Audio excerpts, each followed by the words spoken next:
Welcome to the Slop Farm. Enjoy the video. You start by verifying UEFI boot mode and TPM2. Zero so secure boot can function. This is essential for Battlefield 6 anti-cheat. Once done, update your motherboard firmware to the latest vendor build to avoid compatibility bugs, and switch from legacy/CSM to UEFI if required.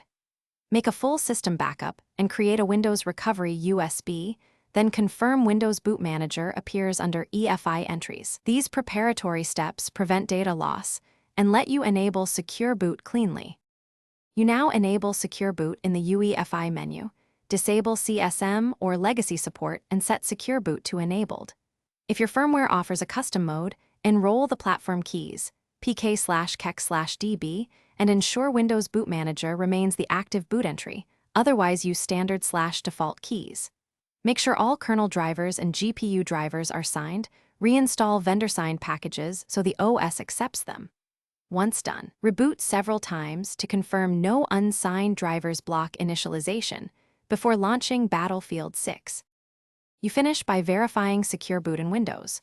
Open msinfo 64 and confirm Secure Boot state is on and boot mode is UEFI. Then launch Battlefield 6 and let the anti-cheat initialize. Make sure the game and launcher are up to date and that GPU drivers load signed. If the game fails, one key troubleshooting tip is to check boot mode and enrolled keys. If necessary, temporarily disable Secure Boot to recover, fix unsigned drivers, re-enroll correct keys, then re-enable Secure Boot. Thanks for watching. Consider subscribing if we helped you today.